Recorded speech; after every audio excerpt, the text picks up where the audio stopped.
আর মাত্র হাতে কয়েকটা ঘন্টা।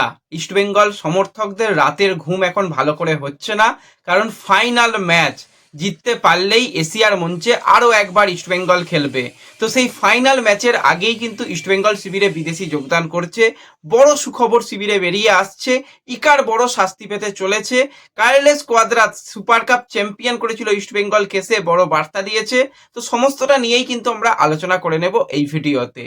তাই ভিডিও শুরু করার আগে একটাই রিকোয়েস্ট, চ্যানেলে যারা প্রথমবারের জন্য এসেছো মনে করে চ্যানেলটাকে সাবস্ক্রাইব করে নিও।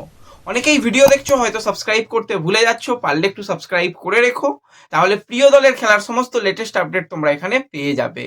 তো চলো আর দেরি না করে ভিডিও শুরু করা যাক। তো ইকারকে নিয়েই সবার প্রথমে কথা বলতে হবে। দেখো, অনেকে অনেক কথা বলবে, কিন্তু আসল ঘটনা যখন জানা যাবে যে কোনটা সঠিক, তখনই কিন্তু পরিষ্কার ব্যাপারগুলো হয়ে যাবে যে হ্যাঁ ঠিক কি ঘটেছিল। দেখো, যখন ম্যাচ শুরু হতে দেরি হচ্ছিল তখন যারা কমেন্ট্রি করছিল তারা বলল ইকারের নাকি ইনজুরি হয়েছে, সেই কারণে তাকে পরিবর্তন করে সেই জায়গায় জাভিয়ার সিবেরিও তোরকে নামানো হচ্ছে। সেরকমই আপডেট ছিল, জানালাম। পরে আবার যেটা যেটা জানা গেল, না, টানেলের মধ্যে কিছু রেফারির সঙ্গে বিতর্কের কারণে রেফারি টানেলের মধ্যেই কিন্তু সরাসরি লাল কার্ড দেখিয়েছে। এবার অনেকে ভাবছিল যে ইস্টবেঙ্গল ফাইনালে চলে গেছে, ইস্টবেঙ্গলকে বাড়তি সুবিধা দেওয়ার জন্য হয়তো এরকমটা হয়েছে, কিন্তু আসল ঘটনা শুনলে জাস্ট অবাক হয়ে যাবে। হ্যাঁ, আমি সবকিছু খোলাখুলি বলতে পারছি না, কারণ তোমরা বুঝতে পারবে, প্রত্যেকেই বুঝতে পারবে। দেখো, প্রত্যেকটা টিমকে ম্যাচের আগের দিন বলে দেওয়া হয় তোমরা কি জার্সি পরবে, তোমাদের জার্সির কালার কি হবে, প্যান্টের কালার কি হবে, এমনকি সমস্ত হাতে যেগুলো স্ট্র্যাপ থাকে সেইগুলোর কালারও কি হবে সেগুলো বলে দেওয়া থাকে। তো সেই অনুযায়ী যখন টানেল থেকে প্লেয়াররা বেরোয়, সেই সময় রেফারিরা চেক করে নেয় যে সবকিছু ঠিকঠাক আছে কি। তো সেই জায়গাতেই দেখে যে ইকারের সবকিছু ঠিকঠাক নেই, তখন ইকারকে বলা হয় যে তুমি তোমার পোশাক পরিবর্তন করে এসো। কি পোশাকের কথা বলছি বুঝতে পারছো, ঠিক আছে? ছেলেরা তো বুঝতে পারবেই, তো পোশাক পরিবর্তন করে এসো। সেখানে ইকার প্রচন্ড পরিমাণে রাগারাগি করে, কিন্তু পোশাক পরিবর্তন করতে ড্রেসিং রুমে যায়। সেখানে গিয়ে শুধুমাত্র যে প্যান্ট যেটা পরে খেলবে শুধু সেটা পরেই চলে আসে। এসে রেফারিকে দেখায় যে দেখো আমি এটা পরে এসেছি, আমি ভিতরে শর্টস ফর্টস পরিনি, কিছু পরিনি। তো যাই হোক, সেখানে রেফারি বলে যে না, তুমি জিনিসটা ভুল করছো, তুমি ব্যাপারটা বোঝো, তোমাকে যেটা বলা হয়েছে সেই অনুযায়ী তোমায় করতে হবে। সেখানে আবার ইকার ভাই, কি বলবো, মানে একদম মিটার বক্স দেখিয়ে দেয়, যাকে বলে পরিষ্কার কথায়। এর বেশি আর আমি খোলাখুলি বলতে পারছি না। তো এটাই হয়েছে আসল ঘটনা, এবং সেটা পুরোপুরি সিসিটিভি ফুটেজ থেকে শুরু করে সমস্ত কিছু রয়েছে, এবং রেফারি তৎক্ষণাৎ রেড কার্ড দেখায়। এবং এই যে ঘটনা, এটা কিন্তু খুবই বিরল ঘটনা, এবং এই ঘটনার জন্য কড়া শাস্তি পেতে হবে ইকারকে, এটুকু বোঝা যাচ্ছে। কিছুদিন আগে তোমাদের মনে থাকবে, এফসি গোয়ার জার্সি গায়ে খেলতো, সেই জায়গাতে প্লেয়ারটা মোহনবাগান থেকে গোয়াতে গিয়েছিল, নামও মনে পড়ছে না এই মুহূর্তে। সেও কিন্তু খুব খারাপ একটা আচরণ করেছিল, প্লেয়ারের নাম তোমরা জানলে আমাকে কমেন্টে জানিও। তো আমার মনে পড়ছে না কোনোভাবেই। তো সেই প্লেয়ারও খুব একটা খারাপ অঙ্গভঙ্গি করেছিল রেফারিকে, তাকে অনেকগুলো ম্যাচ সাসপেন্ড করা হয়েছিল। পরবর্তী সময় গোয়া তার সাথে মিউচুয়ালি কন্ট্যাক্ট টার্মিনেট করেছিল। ইকার যে ঘটনাটা করেছে সেটাতেও কিন্তু গোয়া ম্যানেজমেন্ট তো একদমই খুশি নয়, এবং তাকে কিন্তু কড়া শাস্তি পেতে হবে, একটা বড় অর্থ জরিমানা তো দিতেই হবে, এবং বেশ কিছু ম্যাচ কিন্তু তাকে সাসপেন্ড থাকতে হবে।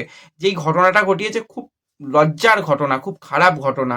তো সেই কারণে হয়তো ইকারকে বেশ কিছু ম্যাচ সাসপেন্ড থাকতে হবে, এবং এমনও হতে পারে ইকারের সঙ্গে হয়তো মিউচুয়ালি কন্ট্যাক্ট টার্মিনেশন করে নিতে পারে গোয়া, কারণ এই ব্যাপারটা গোয়াও কিন্তু খুব একটা ভালোভাবে দেখেনি। যেটা নির্দেশ রয়েছে সেই নির্দেশটা মানা ইকারের উচিত ছিল। তো যাই হোক, যেটা হয়ে গেছে হয়ে গেছে, দেখা যাক শেষ পর্যন্ত ইকারের কি শাস্তি হয়। এবং এক্ষেত্রে আমি বলবো রেফারি প্রতীক, সে কিন্তু একদম সঠিক ডিসিশন নিয়েছিল, সঠিক সময়, কড়া হাতে। ম্যাচ পরিচালনাও যেরকম করতে হবে, মাঠের বাইরের আচরণগুলোও দেখতে হবে, আমি তো বলবো সঠিক সিদ্ধান্ত। এবং অনেকে বলবে যে অস্কারকে কার্ড দেখিয়েছিল, সেটা সঠিক নয়। দেখো, অস্কারও ভাই বেশ কিছু জিনিস করেছিল, প্রথম থেকে সে খুবই অ্যানিমেটেড ছিল। তো সেই জায়গা থেকে অলরেডি একটা ইয়েলো কার্ড দিয়ে রেখেছিল, তারপর ফোর্থ অফিসিয়ালের কাছে গিয়ে সেলিব্রেশন তো শুধু নয়, মুখ দিয়ে বেশ কিছু কথা বলেছিল। তো সেগুলো তো তারা শুনেছিল, সেই নিয়ে রেফারির সঙ্গে কথা বলে তাকে আবারও ইয়েলো কার্ড দেখায়, ডবল ইয়েলো কার্ড দিয়ে রেড কার্ড করে দেয়। তো এই একই ব্যাপার। তো এই নিয়ে কিছু বলার নেই, পুরো ব্যাপারটা খুলে বললাম। এবার আশা করছি বুঝতে পারছো, কোনো দলকে বাড়তি সুবিধা দেওয়া বা কোনো দলকে বেশি চাপে রাখার ব্যাপারটা নয়, ব্যাপারটা কিন্তু এই রকম ঘটেছে। সেমিফাইনাল একই দিনে ম্যাচ, একই দিনে মানে দুটো রেড কার্ড কেন হয়েছিল, পুরো ব্যাপারটা আশা করছি ক্লিয়ার বোঝাতে পারলাম। তো এর সাথে সাথে আমরা যদি একটুখানি কথা বলি কোচ কার্লেস কোয়াদ্রাতকে নিয়ে। দীর্ঘ 12 বছরের ট্রফি খরা ইস্টবেঙ্গলের মিটিয়েছিল কার্লেস কোয়াদ্রাতের আন্ডারে ইস্টবেঙ্গল। তো সে বছর, তো 2024 সালে 28 জানুয়ারি খুব সম্ভবত, যদি ডেটটা খুব ভুল না করি, ভুল হলে কমেন্টে জানিও। তো সেই ঐতিহাসিক দিন ছিল যেখানে অবশ্যই ফেভারিট হিসাবে ঘরের মাঠে খেলছে, সেখানে ওড়িশা ছিল। তো ওড়িশাকে ঘরের মাঠে হারানো এবং শেষ মুহূর্তে গিয়ে ক্লেটন সিলভার সেই গোল, সেখান থেকে দীর্ঘ 12 বছর বাদে ট্রফি ঘরে তুলেছিল ইস্টবেঙ্গল এবং এশিয়ার মঞ্চে অনেক দিন বাদে ইস্টবেঙ্গল খেলতে নেমেছিল। তো সেই স্মৃতি সত্যি মনে রাখার মতন। আমি প্রচন্ড পরিমাণে আবেগপ্রবণ, তোমরা জানো সেই ঘটনা, সেই দিনের লাইভ, ভাই সজোরে কান্না, মানে আমারও মনে রয়েছে এবং সেই স্মৃতিগুলো জাস্ট মনে পড়লে খুব একটা ভালো স্মৃতি। তো সেই স্মৃতির কথা কিন্তু এবার কোচ কার্লেস কোয়াদ্রা তুলে এনেছে, যে ইস্টবেঙ্গল তখন দুর্দান্ত ছন্দে ছিল, ইস্টবেঙ্গল অবশ্যই আন্ডারডগ হিসাবে নেমেছিল, তবুও তাদের ঘরের মাঠে গিয়ে ইস্টবেঙ্গল হারিয়ে এসেছিল এবং আবারও ইস্টবেঙ্গল 22 মাস বাদে ইস্টবেঙ্গল আরও একবার কিন্তু সুপার কাপ ছোঁয়ার সুযোগ রয়েছে। তো কোচ কার্লেস কোয়াদ্রা দূর থেকে ইস্টবেঙ্গলকে পুরোপুরি মন থেকে সাপোর্ট করছে, বলছে ইস্টবেঙ্গল যেন ট্রফি জেতে, সেটার জন্য আমরা ভগবানের কাছে প্রার্থনা করব। প্রত্যেকটা সমর্থক তাকিয়ে রয়েছে ট্রফির জন্য। তো ট্রফি ইস্টবেঙ্গল জিতবে আমি আশা করছি এবং এই ইস্টবেঙ্গল সত্যি অনেক বেশি শক্তিশালী ইস্টবেঙ্গল। এই ইস্টবেঙ্গল অন পেপারও শক্তিশালী, তারা কিন্তু মাঠেও ভালো পারফরমেন্স করছে। হ্যাঁ, গোয়া কঠিন প্রতিপক্ষ হলেও ইস্টবেঙ্গল কিন্তু সমান ফাইট দেবে এবং ইস্টবেঙ্গল ট্রফি জিতবে, এটা কিন্তু কোচ কার্লেস কোয়াদ্রা জানিয়েছে এবং মাথা ঠান্ডা করে প্রত্যেকটা প্লেয়ারকে খেলতে বলেছে, যেন কোনো রকম ভাবে অহেতুক কাট কোনো প্লেয়ার না দেখে। এটা তো ইস্টবেঙ্গল যখন খেলবে একটু রেফারিরা ইস্টবেঙ্গলকে চাপে রাখে, আমরা জানি। তো সেক্ষেত্রে কোচ কার্লেস কোয়াদ্রা দূর থেকে এই ব্যাপারটা সতর্ক করেছে, মাথা ঠান্ডা করে খেলার জন্য কিন্তু প্রত্যেকটা প্লেয়ারকে বলেছে এবং অবশ্যই ফুটবলের লাক, সেই লাকটা যেন ইস্টবেঙ্গলের জন্য থাকে, প্রত্যেকটা সমর্থককে প্রার্থনা করতে কোচ কার্লেস কোয়াদ্রাত বলেছে। তো এখনো পর্যন্ত কার্লেস কোয়াদ্রাত ইস্টবেঙ্গলকে যে প্রচন্ড ভালোবাসে সেটা আমরা সকলেই জানি। তো কার্লেস কোয়াদ্রাতে সব ঠিক ছিল, একটা ভুল সিদ্ধান্ত।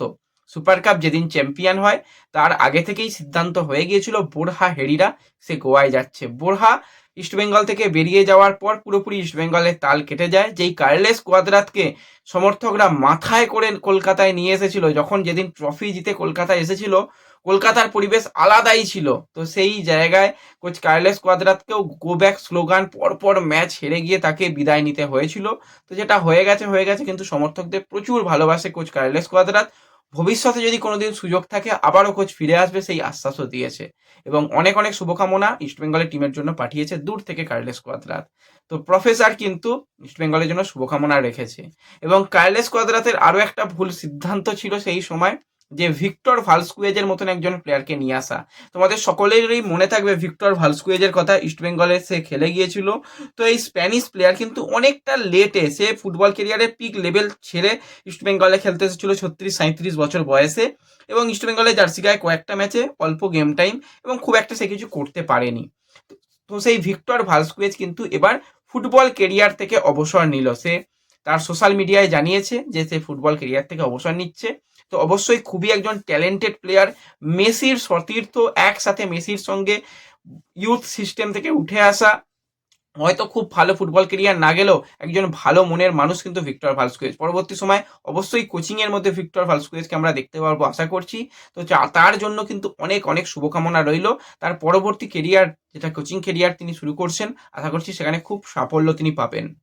তো এরপর যদি আমরা কথা বলি একটুখানি ইস্ট বেঙ্গলকে নিয়ে, তো সেমিফাইনাল ম্যাচে তোমরা দেখেছিলে সকলেই যে হামিদ আহাদাত চোটের কারণে সে খেলতে পারেনি।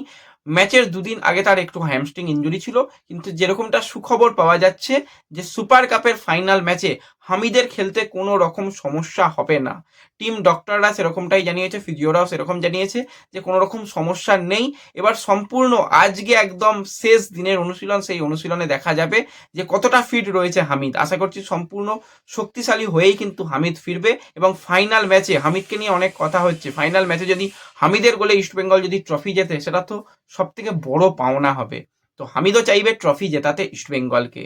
এবং এর সাথে সাথে যদি আমরা একটুখানি কথা বলে নিই সুপার কাপ নিয়ে, তোমরা সকলেই জানো যে ফাইনালের আগে ট্রফির সঙ্গে কোচ এবং ক্যাপ্টেনদের নিয়ে ফটো সেশন হয়। সেই ফটো সেশন খুব সম্ভবত এই বছর হবে না, কারণ বিভ্রাটের কারণে এখনো নাকি ট্রফি এসে পৌঁছায়নি গোয়ায়। যদিও আজকে সকালের মধ্যে ট্রফি এসে যাওয়ার কথা রয়েছে, যদি সবকিছু ঠিকঠাক হয়, যদি সময় থাকে, তাহলে হয়তো ফটো সেশন হবে, ফটো সেশন তো হবে, ট্রফি নিয়ে হয়তো ফটো সেশন না হয়ে ফুটবল নিয়ে ফটো সেশন হতে পারে। তো যাই হোক, সেটা কিন্তু আজকে হবে। আজকে প্রেস কনফারেন্স রয়েছে, কালকে ম্যাচ হাতে, খুব কম সময়। এর মধ্যেই আজকে পুরো অনুশীলন ইস্টবেঙ্গল করে, সকালে অনুশীলন রয়েছে করে তারা কিন্তু একদম পুরোপুরি মেন্টালি প্রস্তুত হবে। তো সকলের কাছে একটাই অনুরোধ, সকলে একটু প্রার্থনা করো যেন ইস্টবেঙ্গল ফাইনালটাকে জিতে আসে। অনেকদিন ইস্টবেঙ্গল ট্রফি জেতেনি, এবং ইস্টবেঙ্গলের এই যে ভালো দল, এদের কিন্তু একটা ট্রফি সত্যিই দরকার। অস্কার ব্রুজন যথেষ্ট ভালো কাজ করেছে দলটাকে নিয়ে, তার একটা ট্রফি দরকার। হ্যাঁ, ফাইনালে অস্কার ব্রুজন নেই, বিনো জর্জ সেও কিন্তু একজন চ্যাম্পিয়ন মেন্টালিটির কোচ। ইস্টবেঙ্গলে আসার পর থেকে কিন্তু তার যেখানে কাজ, সেই কাজে সে যথেষ্ট সাফল্য পেয়েছে। রিলায়েন্স ফাউন্ডেশন ডেভেলপমেন্ট লিগে একদম ফাইনাল পর্যন্ত গিয়ে রানার্স আপ হয়েছে, দুবার কিন্তু সিএফএল জিতেছে, সন্তোষ ট্রফি চ্যাম্পিয়নও করেছিল।